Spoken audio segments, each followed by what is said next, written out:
if you don't give this to yourself, you're not going to get it from anybody else.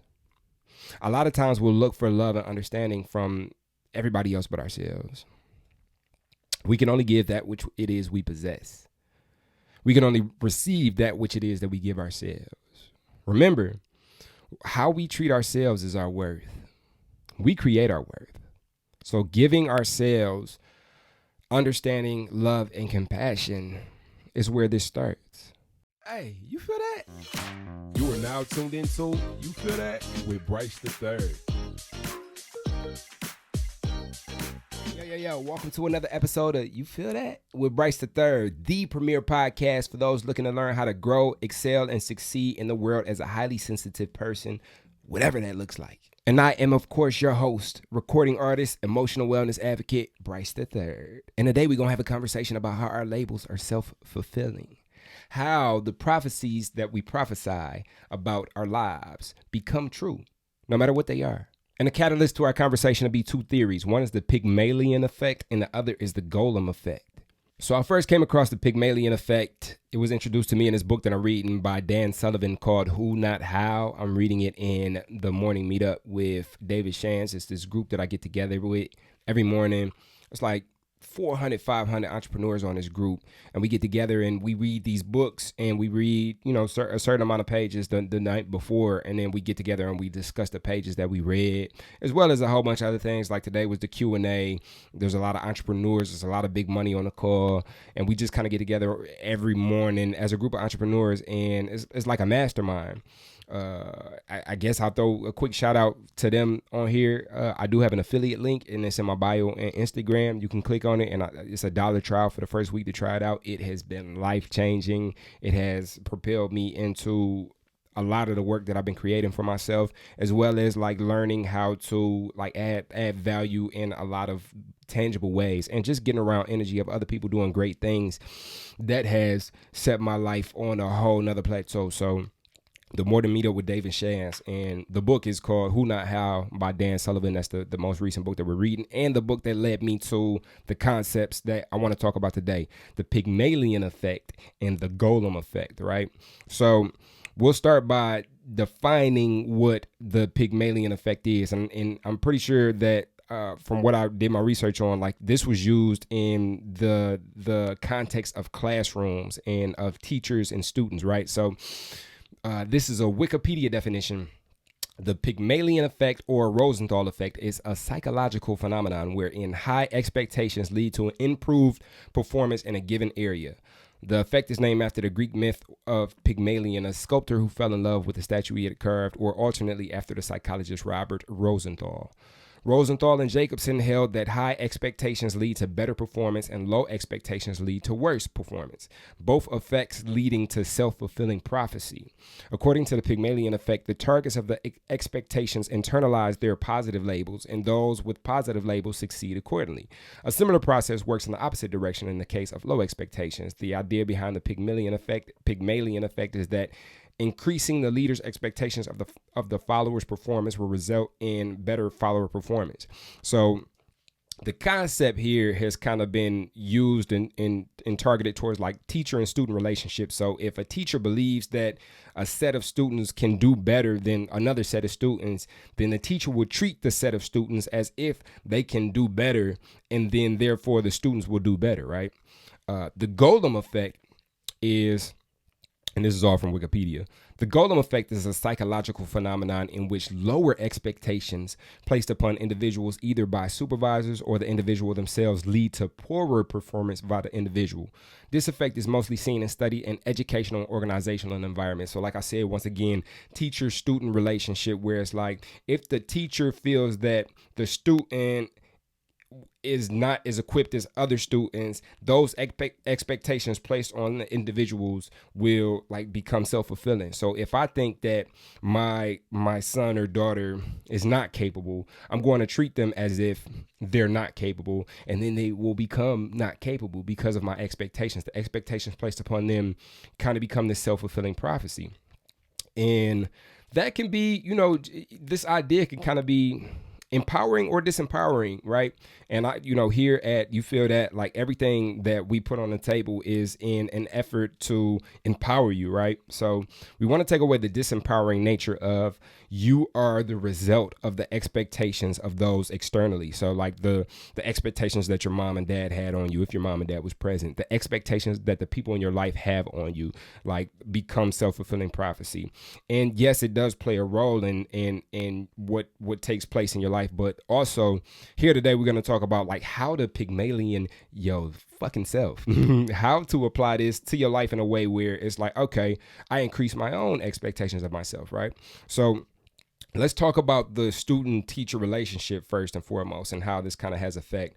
And we'll discuss a little bit the external nature of things. So I kind of want to start on my relationship with my daughter, right? So, and she fucking hates this because she gets on my head every time I do this. But she'll ask me a question, and when she asks me a question, I always lead with, "Well, what do you think?" And for me, I think this really empowers her to like get the gears turning, to be confused for a second, and to discover what it is that maybe she knows that she doesn't think that she knows. Now, if you ask me a question, every time you ask me a question, I give you an answer. And if you haven't had any experience, like I've had an experience, grown-ups tend to just say some bullshit just to just say some bullshit, right? And then we end up giving, or even aside from just saying some bullshit, like a lot of times, like we'll be stuck in our understanding, and we'll have this misconception that our understanding is the end all be all of understanding. So when giving that to somebody, we think we're teaching, but what we're doing is we're just enforcing what it is that we've come to believe and understand on the people that depend on us to provide them with the ability to discover what it is that they believe in and understand. So for me as a parent, it's very important for me to give to my kids the autonomy that allows for them to make decisions and discover what the world means to them for themselves. So even if I feel like I know something, I want to equip and energize my kids to be able to come up with and develop their own problem solving process, their own process of understanding, and in the effort to give them the ability to be their own autonomous human being, right? When I'm not around. So when my daughter asks me, what is this, or what does this do, or what does this mean? I'll always lead with, well, what do you think? And she fucking hates it. She fucking hates it. She's in the next room. I bet you she's listening, but she fucking hates it because she's always like, well, why are you always asking me? What do I mean? What do I think? Because if I knew, I wouldn't be asking you, blah.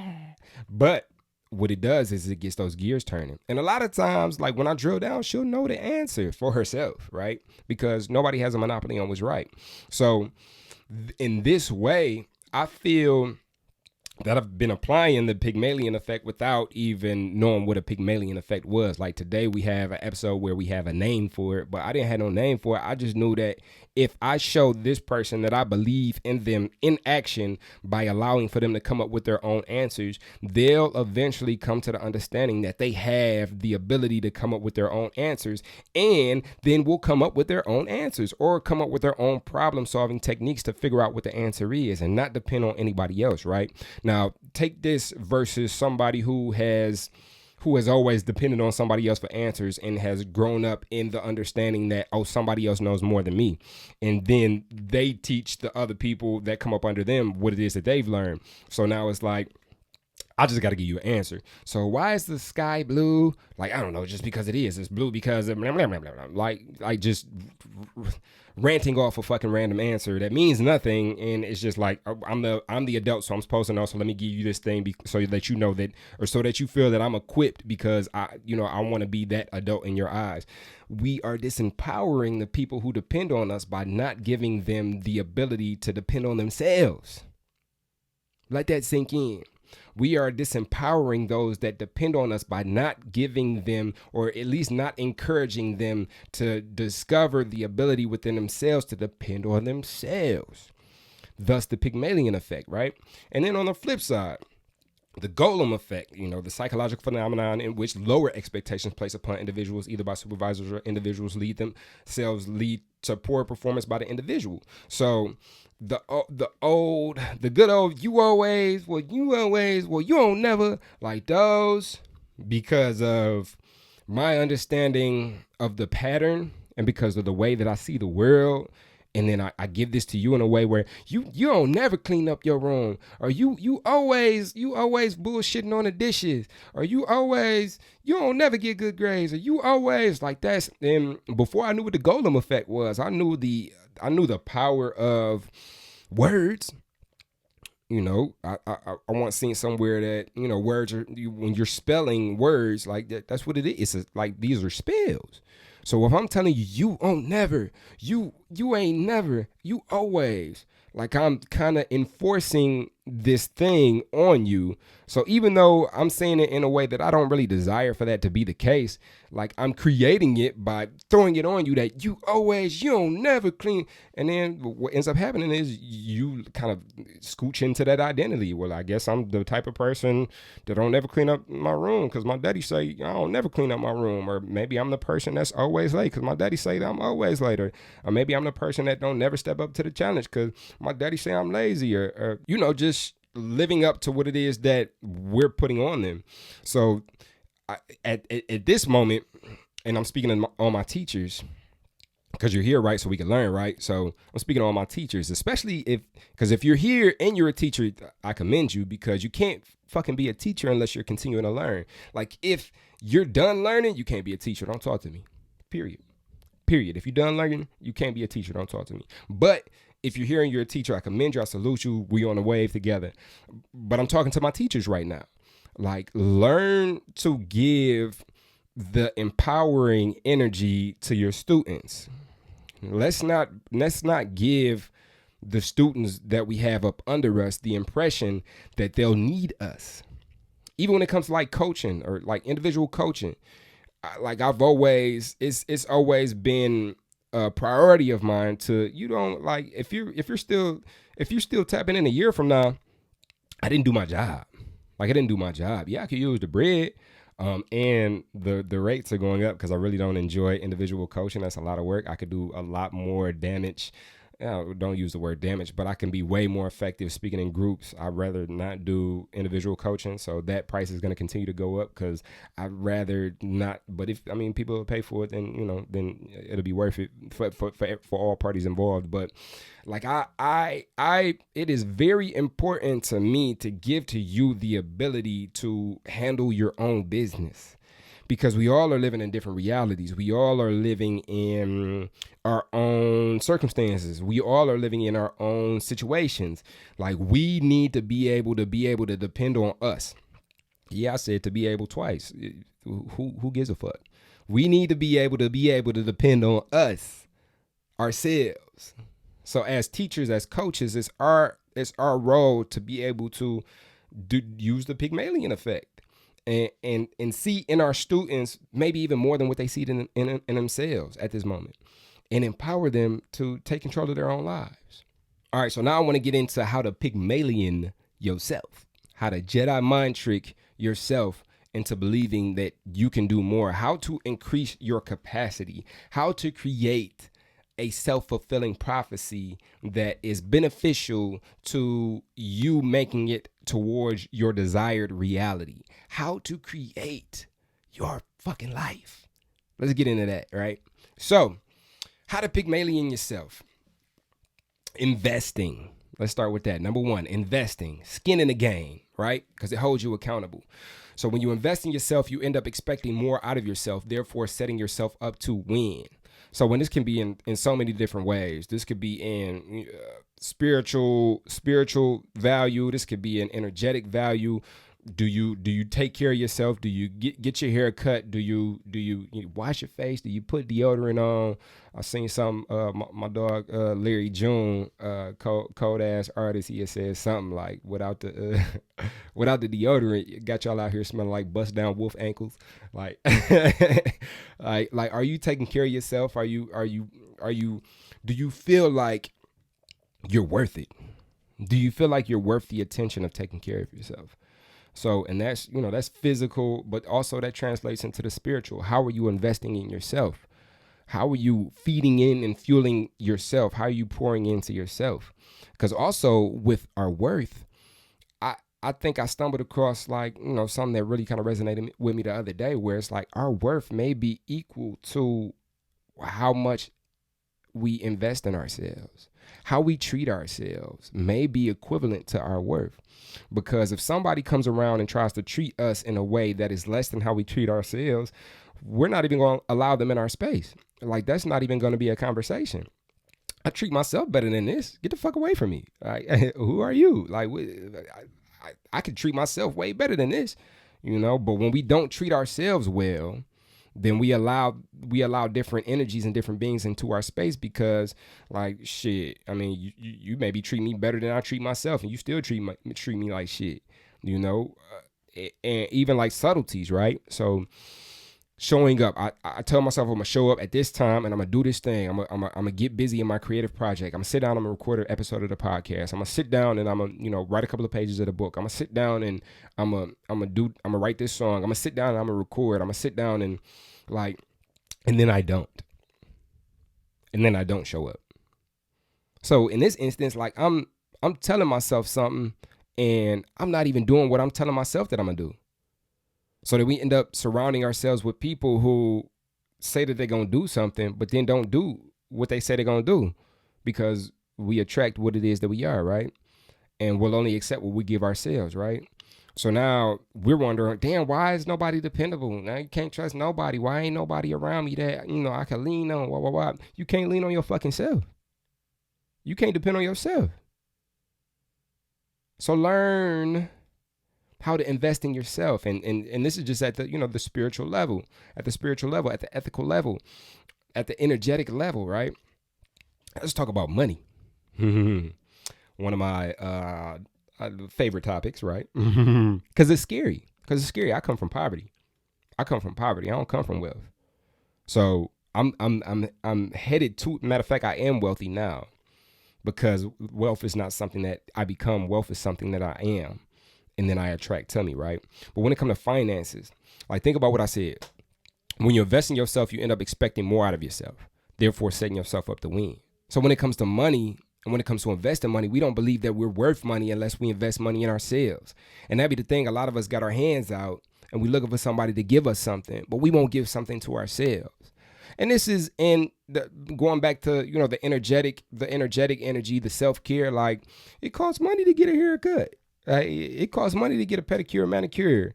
It costs money to have okay clothes, like good clothes that allow you to feel good. It costs money, but also don't confuse the things externally for what you are on the inside. It is just the manner of how it is that you invest in yourself, because you know that you're worth it.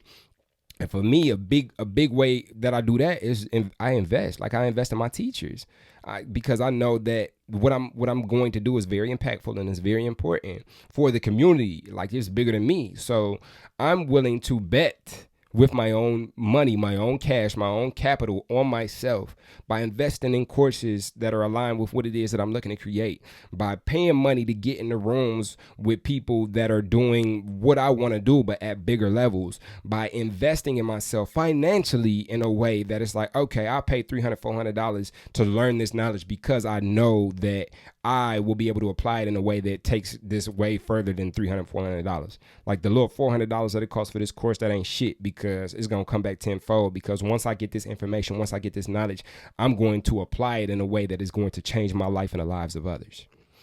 How are we investing in ourselves? And that is creating the Pygmalion Effect, where it's like, okay, well, I feel I'm capable. I spent $500 on me. I spent $500 on this course on me. I spent $25,000. Like, one day it'll be that. Like this is how much I feel I'm worth. I'm capable. I can do it. I believe in me. I trust in me. I know I can do it. So how are you investing in yourself? That's number one. All right, number two way to Pygmalion yourself. Setting goals. Start with small goals that enable you to build a bit of confidence in yourself. Once you see that you can achieve them, your confidence will enlarge. Work your way up to bigger goals, 90 days, 5-year goals, etc. right? So I don't think that I can do $1 billion in a day right now. Like, let's be completely open and honest and transparent. I mean, the universe has what it has for me, and that may be the case. I may be $1 billion Bryce tomorrow for real. But because of my inexperience in having a $10,000 day, it is very unlikely that tomorrow I'm going to have $1 billion day, right? So learning to set goals that we can hit and then sticking to them and working towards hitting them. So, okay, how can I have my first $1,000 day? How can I have my first $1,000 day? And then work towards making that happen. Investing yourself in a way that allows for that to be the case, allows for that to be your reality, right? And then when we make that happen, and maybe you don't even start at $1,000. I'm starting at $1,000, so I'm just letting you know real quick. I gotta get that $1,000 day. But maybe we don't start at $1,000. Maybe we need a fucking $10 day. How can I make $10 today? So Monday, I make $10, right? I make $10 that day. It's like, oh damn, I'm the person that can make $10. Well, can I make $20? Then you have a $20 day. You make $20 a day. Damn, I'm the person that makes $20 a day. Okay, all right. Well, can I make $60 a day? And et cetera, and et cetera, and et cetera. And like once you have that experience of being that person who can accomplish this thing, who can do this thing, it's like, oh, that's like no sweat. I could do that. It's even past the point of belief. Like, so a lot of times when it comes to like manifestation and belief sets and blah, blah, blah, people can think that it's airy-fairy. Like it's not substantial. It doesn't have any substance to it. And that's because it's just woo, right? Like it could be woo-woo. It's substantial for me because of what I've kind of understand about it. But knowing this is a knowledge, this is wisdom cultivated by experience. You've had a day where you've made $20 in that day. So you know that this is the case, and this can continue to be the case because you've done it. You made it happen. Like somebody come around and tell you like, oh, you can't make $20 in a day. It's like, bro, like I did it. So the fuck you gonna tell me? Like, what are you gonna tell me? I did it already. It's no doubt, right?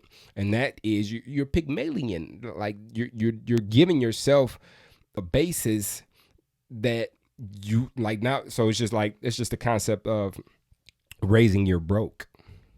So this was a cool one that was expressed to me. I think through David Shands. He mentioned it to me, and who knows where he got it from. Raising your broke.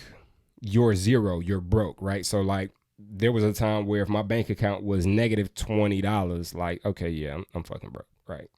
But you got people that are millionaires that once they get to 1 million, they jumping out of the tallest building window because they broke.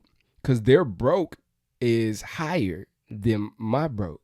Their broke is $1 million. They hit $1 million. Oh, I am in panic mode. Like, we need to figure out what's going on. So learning to raise your broke. Right now, an emergency fund of $1,000 for me is broke in my life, and I'm working on raising my broke. But it's like once you have that foundation, that basis of like, okay, this is the bare minimum. We don't go below this, right? So I believe that this is the standard. So how can I believe that success in this area is my standard, or that this accomplishment is my standard? We don't do any less than that because that's not what we do. Like, how do we set goals that enable us to build the confidence in ourselves that, and not even just the confidence, but the understanding of our experience that, oh, this is what we do, right? Next, number 3, cultivate your strengths and what you're good at. Work on the things you're not so good at, but put immense energy into cultivating what you're great at and what comes natural. And this is an important topic because at one point, I was in a situation where I really needed to get out of it. I was working at an automotive plant. I didn't really like being there. I wasn't using my mind. I had to be at the same spot. I was working with my hands. My body was breaking down. I was seeing people die in these automotive plants having heart attacks, and a week later, they're replaced on the line, and it was fucking scary. And I didn't want to hear that some people are better than other people in certain things because like I'm trying to crawl out the bottom. Like I don't want to hear that nobody's an outlier. Like, because then that adds to me, like it was disempowering to me. It prevented me, because I would use it as like, oh well, maybe the reason I'm here in this automotive plan is because people that are doing these other things are just better than me in some aspects.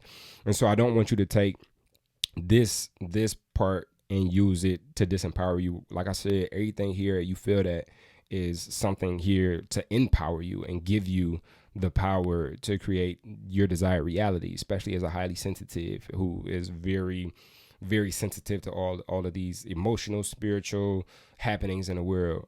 But cultivating your strengths. So there are some things that you are better at than other people.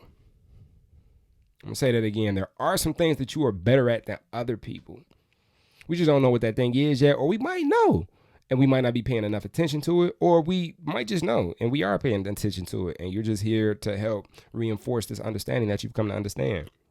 So me, myself, like I'm not the best organizer, but I know that it's going to be important to be able to be organized and to have scheduling and, you know, to not double book and to have a clean workspace so that my mind doesn't get overwhelmed with attention deficit that never works out well. But I'm great. I'm awesome at showing up.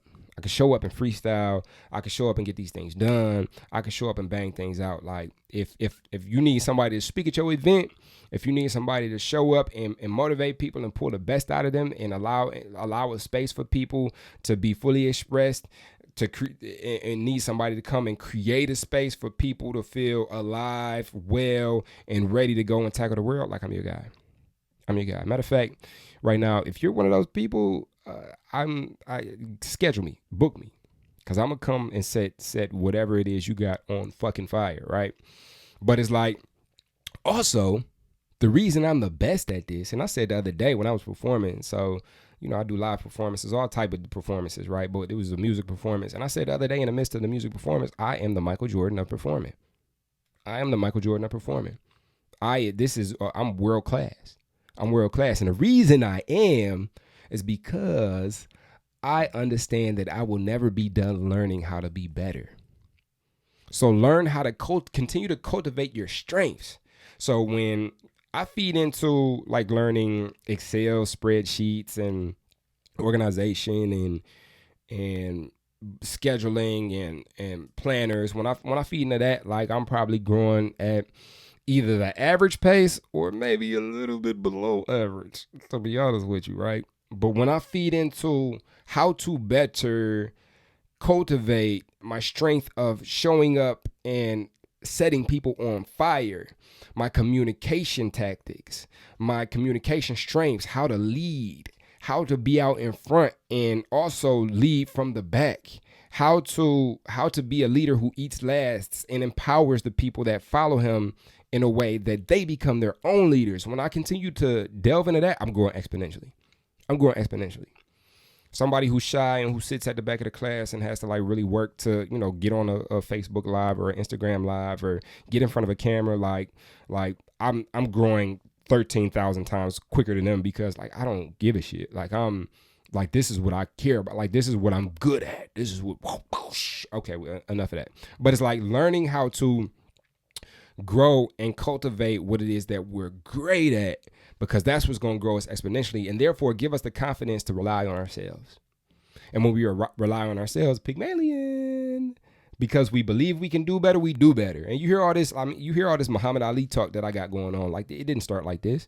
As a matter of fact, like and I don't want to separate myself from people who are actively, like I don't want to separate myself. We are all in this boat together. Like the only reason I'm good at freestyling and being in front is because like I believe that I'm good at freestyling and being in front. But it didn't start this way.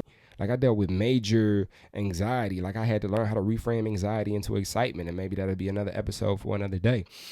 I had to learn how to pull this gym out that had all this dirt on it. I had to learn how to pull this gym out and shine this gym. And now the gym is shining and you get this Muhammad Ali talk, but I had to cultivate that understanding that this is what I'm good at because I ignored it for a long time.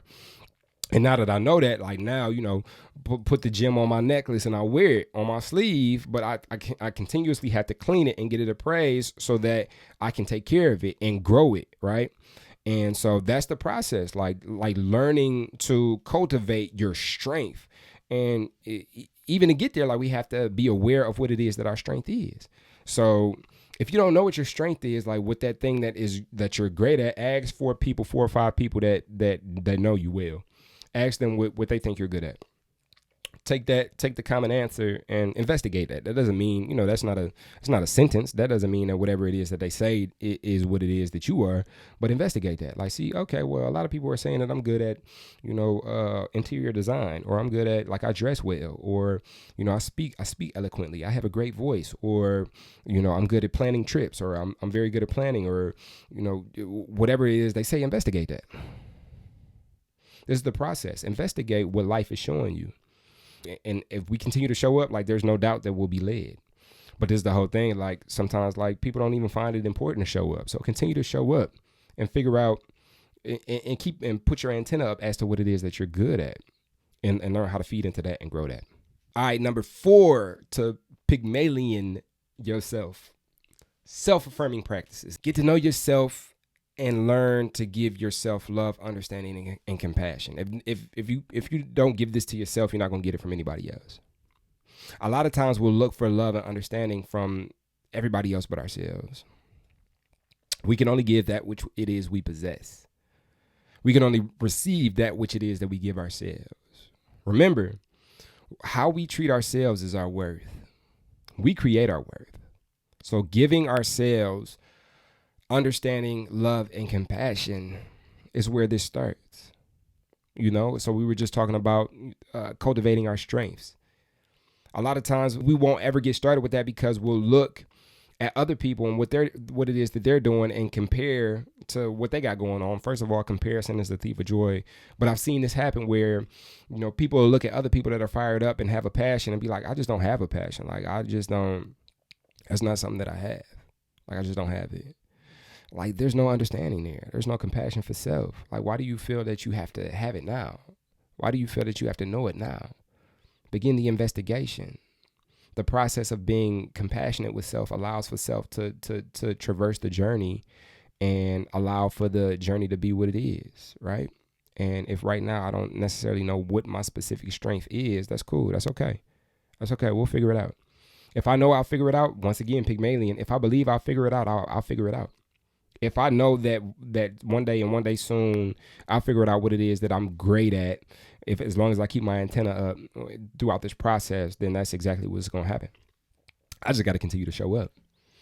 That's compassion. That's understanding. For the process, my personal process for myself, right? For love, so to love ourselves, love and understand ourselves in the midst of the journey.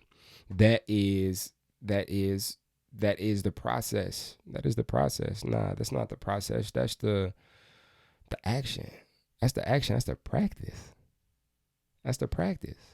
If we don't practice love, compassion, and understanding for ourselves, we'll always doubt ourselves. And when we doubt ourselves, then now here comes the Golem Effect. Remember, the psychological phenomenon in which lower expectations placed upon individuals, either by supervisors or individuals themselves, lead to poor performance by the individual. If I don't give myself grace, if I don't give myself understanding and compassion, like, oh, you're just not, you're not moving fast enough. Look at them going on Instagram. Man, they got chains and they got cars and they going on vacations and everybody love them. They finding love. They not lonely like I am. Like, well, now we're creating the Golem Effect. So it has to start with giving ourselves love, understanding, and compassion, right? And then, self-affirming practices. Think about what you've already achieved. A lot of times we don't give ourselves enough credit. The fact that you woke up today and turned this shit on, which is, it could be pretty intense, right? To like continue to grow and continue to surround yourself with growth materials, growth shows, growth buddies, to continue to grow, to be here right now, listening to this. Like, you're already ahead of the game. There's a lot of people who aren't intentional about where it is that they're going and the growth that they're having in life. There's a lot of people that wouldn't ever think of turning no shit like this on. They'd rather turn on whatever whatever's on Netflix. And nothing against Netflix, nothing against, mindless entertainment. It's just that there's not a lot of people that would do what you're doing right now. So not only cut yourself some slack, but think about how much you've achieved so far. Think about how far you've come so far. You are on the path. You are on the path. So think about what you've already achieved and give yourself some credit. And affirm, I'm the person that seeks to grow in life. I'm the person that allows themselves to take it step by step and figure it out as I go. I'm the person that surrounds myself with growth practices. And I listen to, you feel that, with Bryce The Third every time an episode drops. And I share it with 5 people because that's what I do, because I'm great. And I want to share my greatness with other people. I do that. And once you continue to affirm that, now the Pygmalion Effect kicks in, because if you feel that you are those things, because you've done those things, then you are those things more. It becomes this exponential growth where it's like, okay, yeah, of course. Matter of fact, I need a morning routine. I need to add a morning routine to this. I need to drink water in the morning. I need to meditate in the morning. I need to join a morning meetup. I need to get around other entrepreneurs. I need to get around other creatives. I need to get around other people who are just looking to grow and take care of themselves. Like I don't want to drink all the time. I don't want to get away from my struggles. I want to sit in it. I want to feel it. I want to lean in. I want to really allow myself to grow. This is what I do. Affirm yourself. And last but not least, number 5 for Pygmalion in yourself. Community. Surround yourself with people who believe in themselves greatly and who are striving to continually be better versions of themselves so you can see what it looks like. You need a reference point. We can't be something that we don't even know exists. So we got to surround ourselves with people who are what it is that we want to be. We have to surround ourselves with people who are doing the things that we desire to do. We have to surround ourselves with people who are on the same path as us to create their desired reality. The only way so this is like a give and take too, because at the end of the day, like, we have to be on the journey ourselves to attract people like this. So we can't lead with, I need people around me. So that's a mistake that I've seen happen, where it's like, I don't have the people around me because, nobody wants to be around me and I'm always lonely. So that's the reason why I can't believe in myself. And once again, this sounds like the Golem Effect to me. Sounds like you are putting expectations upon yourself that lead to poor performance by you. You did that. So, but once we're on the path, like, the whole thing is, we attract what it is that we are. So once we're on the path, we attract people on the path. We might not immediately attract people that are all the way to where it is that we want to get to, that we can get up under, but we'll attract people that may be right next to us. And those people are just as important, if not more important. Nah, nobody's more important, but they're just as important. My peers are just as important. To be able to have people around me that are on their own path and traversing their own lane, it may not look similar to mine, but they're on the way to creating their desired realities. And I have those people I can call and show up to their events, support them, be there for them. Community. Anything that you want to be. And I think, we'll probably talk about community in every episode, because that's big. We're humans. We have a proclivity to have connectivity. We don't want to be alone in this shit, and we don't have to be. Now, solitude is important, and there's going to be times where there's no energy around you, and you'll have to cultivate that energy within yourself. It is what it is. But that is the prerequisite to even creating community, because nobody wants to be around somebody who needs to be around them. Nobody wants that responsibility. Oh, you need to be around me? Nobody wants that responsibility. So, surrounding ourselves with people who believe in themselves greatly, and who are striving to continually be better versions of themselves so we can see what it looks like. I want to see what it looks like to believe in myself. Show me. And if I'm running with people like this, like, even in moments where I have a lapse, because, think about it. Like, there's 40% of my life, like, I'm not on fire. 40% of my life, I'm not doing what it is. Like, all the shit that I teach, like, 40% of my life, I'm not doing that. I'm not practicing that. We're trying to, I'd rather, I'm working on those percentages, but that's just the case. Like, that's just the case. But when I have a lapse, like, I have a peer group I could look at, like, oh, damn, he doing that event. Oh, damn, she made that course. Oh, damn, he wrote that book. Or, oh, damn, she, she, like, I have a community where when I had that lapse, I could look and see like, oh, you believe in yourself. And if you believe in yourself, I believe in you. And a lot of times, like, those people believe in me. Hit me up randomly. Like, hey, I see what you got going on. I love it. I fuck with it. Let me know if you need some help. I'll be there. Community. That's people doing what it is that you want to do. People, and not even what you want to do, but who are on the same path of creating their desired reality and who believe in themselves. That's probably like the biggest variable. If we don't build community and we try to do this shit all alone, we focus on how we gonna do it versus who can help us do it, or who do we need to have around us versus, like how can I? It's just me. Like that's gonna be like that's the great equalizer. People, community. Surround yourself with people who believe in you and push you to go further and excel. But guess what? Once again, we can only attract what it is we possess. So nobody's going to believe in you more than you believe in you. So it's a 1-2. Bop, bop, bop. It's a 2-piece and a biscuit. Surround yourself with people who believe in themselves greatly and who are striving to continually be better versions of themselves so you can see what it looks like. 1, boom, you see what it looks like. Okay, this is what it looks like to believe in self. Then, boom, surround yourself with people who believe in you and push you to go further and excel. Now, the reason that we can surround ourselves with people who believe in us and push us further to excel is because we've seen what believing in self looks like and we've embodied that. I look at you, you believe in yourself. That's what it looks like. Okay, I'm going to practice that. And now that I am that, I attract that to me. Perpetual energy.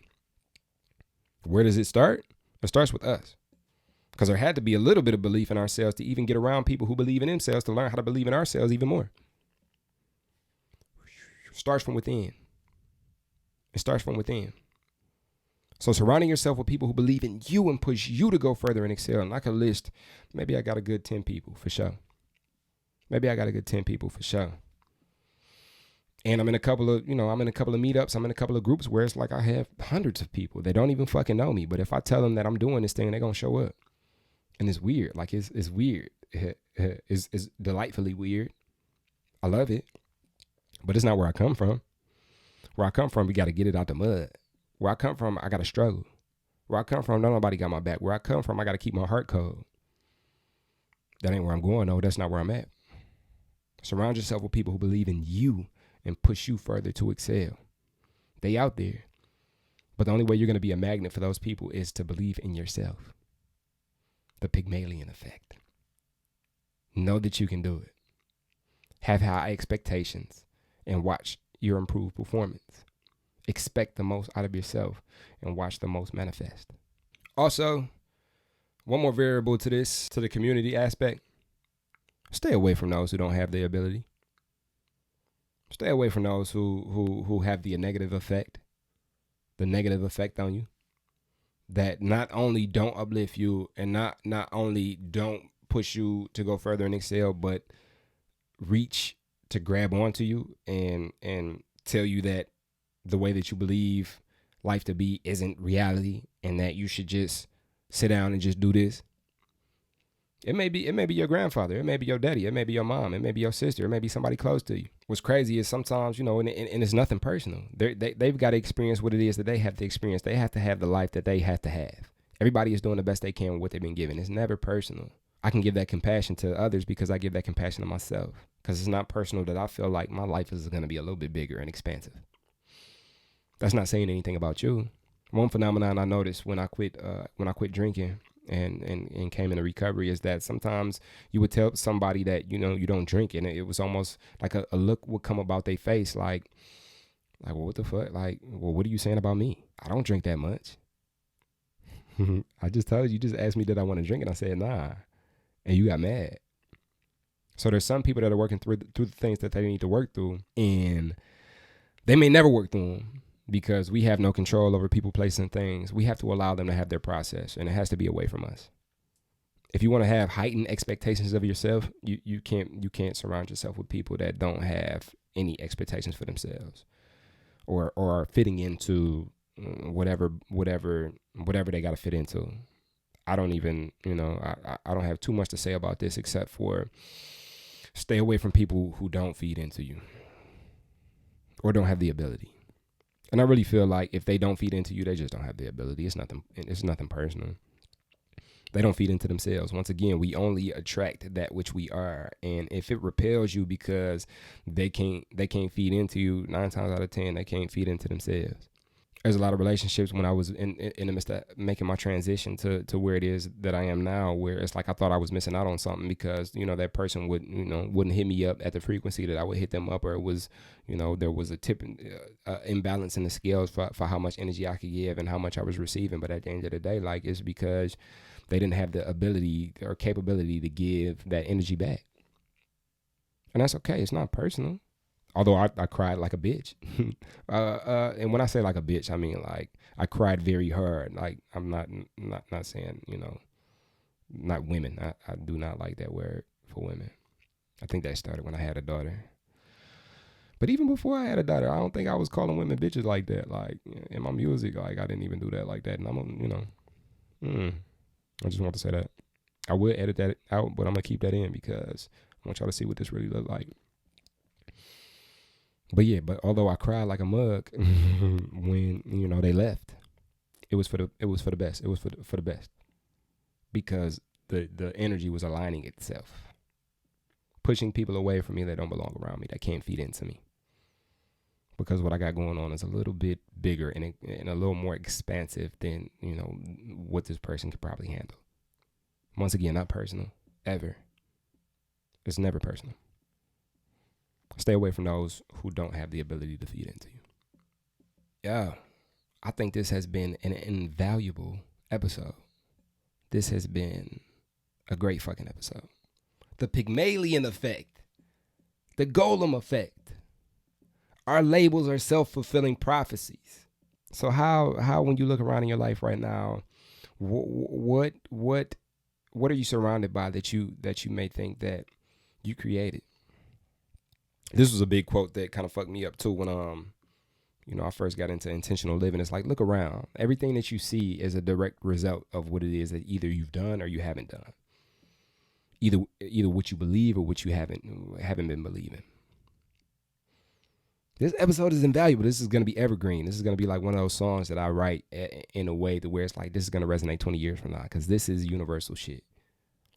Like, this ain't never going away. So with that said, that's the end of this episode of You Feel That with Bryce the Third.